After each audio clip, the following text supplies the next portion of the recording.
प्रधानमंत्री बना दो तो देश का नक्शा बदल दूंगा। इस दावे को मजाक समझकर हंसी में उड़ाने से पहले ये मत भूलिए कि मोदी जी पिछले 1 साल में सैकड़ों बार देश का इतिहास, भूगोल दोनों बदल चुके हैं। देश को बदलने का दावा करने से पहले मोदी जी देश के बारे में थोड़ा बहुत जान भी लें तो बेहतर होगा।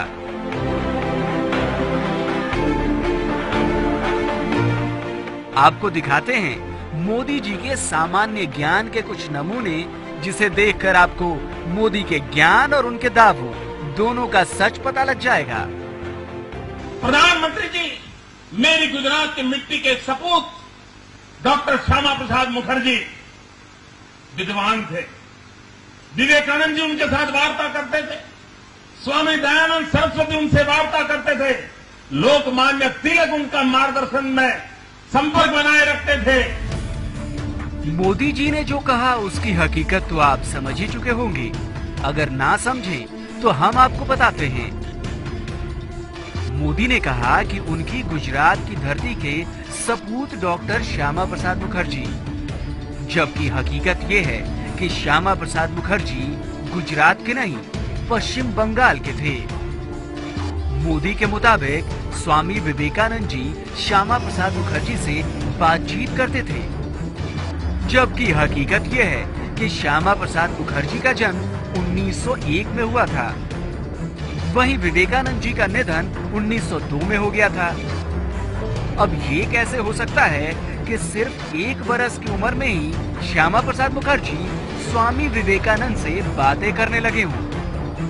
खैर, एक और नमूना भी देखिए। मोदी ने स्वामी दयानंद सरस्वती और श्यामा प्रसाद मुखर्जी की दोस्ती का भी जिक्र किया, जबकि हकीकत यह है कि स्वामी दयानंद सरस्वती का निधन 1883 में ही हो गया था।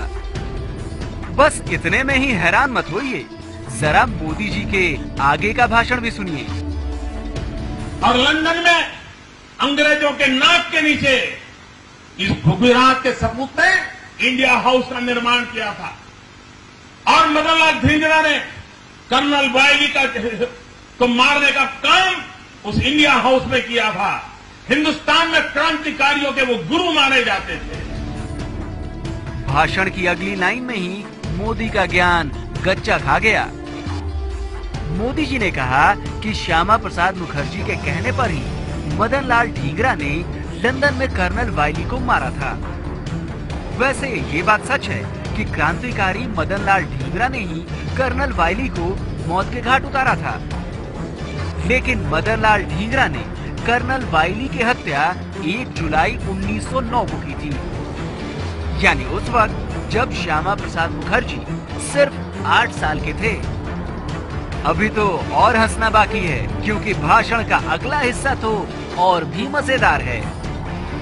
1930 में उनकी मृत्यु हुई और मरते समय उन्होंने की इच्छा व्यक्त की थी कि मेरे अस्थि जो है उसको संभाल के रखा जाए, लेकिन देश जब आजाद हो तब मेरे अस्थि आजाद हिंदुस्तान में ले जाएं, ताकि मैं जो आजाद भारत की सांस लेना चाहता था, जीते जी नहीं ले पाया, लेकिन मेरे मरने के बाद मेरे अस्थि को आजाद हिंदुस्तान की हवा का रुख का पता चले, इसलिए ये मेरे अस्थि संभाल के रखे जाए, देश आजाद होने के बाद उसे ले जाया जाए। 1947 देश आजाद होने के बाद पंडित नेहरू का पहला काम था कि कोई प्रतिनिधि को भेज करके देश के लिए जीने मरने वाले डॉक्टर श्यामा प्रसाद मुखर्जी के उस अस्थि को हिंदुस्तान ला देते। नहीं किया।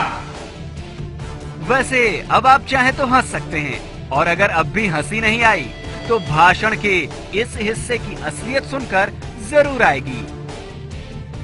मोदी जी ने कहा कि डॉक्टर श्यामा प्रसाद मुखर्जी का निधन 1930 में हुआ था, वो भी लंदन में, और आजादी के बाद भारत सरकार उनकी अस्थियां तक नहीं ला पाई।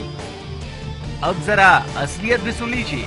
श्यामा प्रसाद मुखर्जी का निधन 1953 में हुआ था, वो भी लंदन में नहीं, कश्मीर में।